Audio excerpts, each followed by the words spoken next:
เจ้าสบายดีพี่น้องมื้อนี้ก่อนสิไปบ้านโพนเด้อมื้อนี้เด้อก่อนสิออกจากบ้านเขามาวัดมาว่าซะก่อนเพิ่นว่า โอ้ยเขามาวัดมาส่องเมืองวัดบ้านเฮาซะก่อนมาเห็นครูบาเพิ่นกำลังเนาะปัดตาด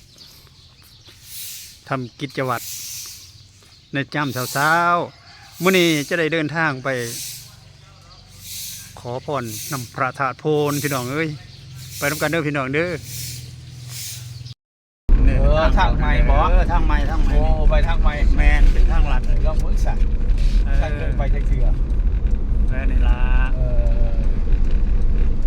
จะเฮ็ดดีแล้วก็เฮ็ดใหม่จะได้ไปทางใหม่แล้วบัดนี้เด้อไปบ้านโพนเด้อพี่น้องเด้อไปเอาบุญน้ำกันเด้อทางลัดอยู่แม่งไกลกว่าตัวนั้นเลยซะเนาะในตอนนั้นพวกเฮาก็ได้ลัดไปตามทางเส้นใหม่ทางเส้นนี้แม่นได้ลัดไปใส่พุ่นละพี่น้องเอ้ยไปใส่บ้านพุ่ม บ้านพุ่มมันจะดีเก่าในทางเส้นทางพวกเฮาไปก็ได้ผ่านไปหลายบ้านเนาะผ่านไปตามทุ่งนาแต่ละหม่องแต่ละเจพี่น้องมีแต่ทุ่งไร่ทุ่งนาเพราะว่าช่วงนี้เป็นฤดูกาลผลิตข้าวหน้าปีก็ว่าแม่นหรือว่าการดำหน้า หรือว่าการเฮ็ดหน้าเนาะของชาวลาวของพวกเฮาอยู่แถวนี้มีแต่ทุ่งนาหลายตามเส้นทางไปหั้นนะเขาเขียวเป็นตะเบิงเถอะได้พี่น้องพวกเฮาก็ได้ไปทางลัดถือว่าทางลัดนี่ก็เป็นทางที่ว่าหาก็ได้เปิดใส่ปี2025เนาะได้เดินทางไปทางนี้เห็นทางใหม่ก็โอ้ยมีความเบิกบานม่วนชื่นได้บ่มีคุ้มบ่มีคืนพี่น้องก็สมของใหม่แหละเนาะ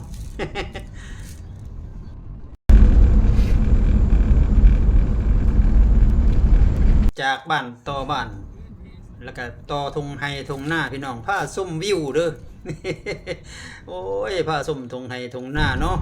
ไปนำทางก็ได้ส้มตาศิลาเราพาเบิ่งพาส้มธรรมชาติไปพี่น้องอันนี้ฮอดแล้ววัดบ้านพุ่มมาเจดีย์เด้อแวไปแล้วบาดนี่ไปขึ้นไปพุ่นละไปทางทิศตะวันออกเนาะอันนี้ก็ทงก็มีแต่งแต่ปลาตาลเด้ทุ่งไร่ทุ่งนาใกล้สิฮอดบ้านโพนเลยพี่น้องเอ้ยบาดนี้ฮอดพระธาตุโพนแหละมาฮอดเลยเด้อพี่น้องเด้อบาดนี้บ้านโพน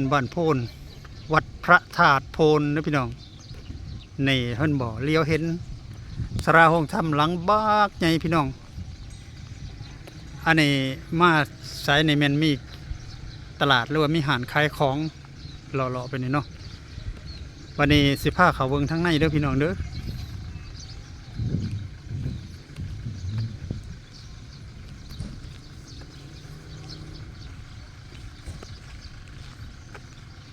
โอ้ยงามกำลังงามแต่ยังไม่ทันได้สำเร็จเนาะ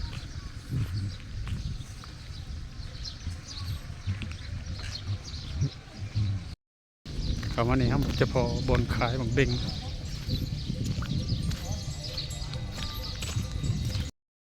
เฉพาะอยู่ในบนนี้เมนบนตู้หับบริจาคสร้างศาลาห้องถ้ำพี่น้องหลายผู้หลายคนเขาเจ้ามาก็เป็นมาบริจาคที่นี่ละ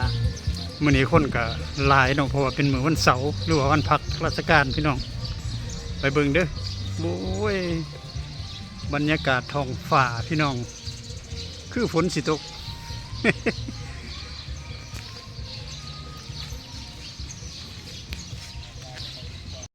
เวลาเขามาเขาจะไปบูชาเนาะไปบูชาเอาขันจะมีขันแก่ขันบาพี่น้องนี่แมนบอนบูชามักเบ่ง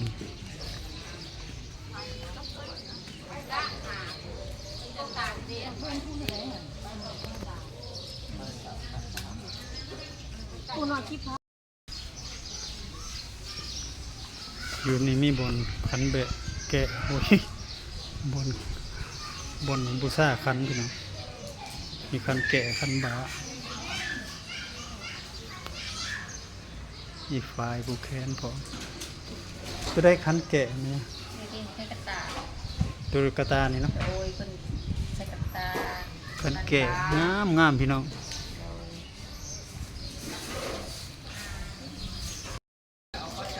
นี่มันบอลเพิ่นบ้าเพิ่นแก่พี่น้องบอลแก่บ้าแก่แน่บ้าน้ำพี่น้องเอ้ยนี่เด้นี่อย่าตีพี่น้องหลายมื้อนี้เป็นมื้อวันเสาร์เด้อ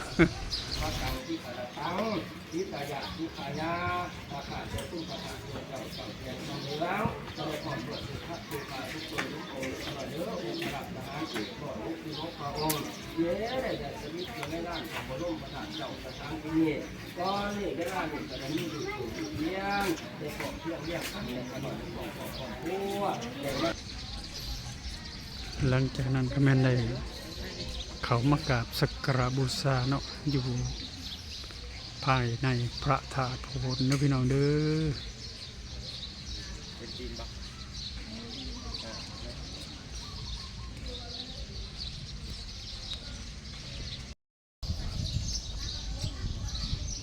บัดนี้ก็สิได้พาเราเลาะเบิ่งห้องๆไปทางนี้เนาะทางนี้เป็นทางประตูโขงทางเขาวัด แต่ก่อนเด้อพี่น้องเด้อนี่เด้อเป็นทางแต่เก่าเนาะก็จะได้พาเดินหรือว่าย่างเลาะมาทางนี้ละ เลาะมาทางนี้ก็มีบอนประดับประดาไว้ให้ถ่ายรูปถ่ายถ้ำพี่น้องเอ้ยผู้ใดมาแต่เนื้อแต่ไต่แต่ไก่แต่ไก่ก็มาถ่ายถ้ำใส่หมองนี่ละหรือว่าถ่ายรูปเนาะน้ำหมูมาพระตรงนี้ละเนาะอันนี้ก็เป็นพระพุทธรูปที่ได้ว่างประดิษฐานไว้อยู่ข้างเบื้องทิศตะวันตกเนาะเรียนไปอยู่ทางนี้มีหลายองค์อยู่ดอกบางคนกับสิบได้มาเบิ้งเนาะบางคนกับสิบได้เขามาเห็นนะอยู่อ้อมๆไปนี่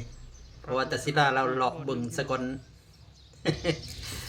เลาะเบิ้งบริเวณของพระธาตุเนาะหลังจากนั้นแล้วก็แม่นว่าได้ยางออกมาทางนี้ละทางออกมา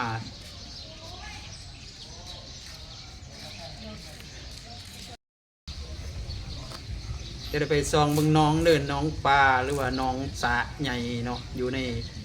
บริเวณวัดนี้พี่น้องนี่เป็นบริเวณของหนองสาเด้อพี่น้อง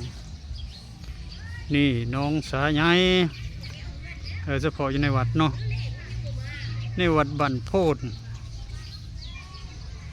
บนเลี้ยงปลาได้นี่เด้อบนเลี้ยงปลาบนปล่อยปลาพี่น้องอาสาธุมาเห็นเลยก็ได้วันนี้มาหอนนี้สิได้อำลาพาจากคนเดิมบันนี้เด้อพระธาตุโพนขอให้อยู่เย็นเป็นสุขเด้อบันนี้ผู้ขายเองก็ได้มีแต่ความสุขความเจริญนะขอกล่าวคำว่าสบายดีก็ได้พี่น้องสาธุสาธุสาธุอนุโมทามิ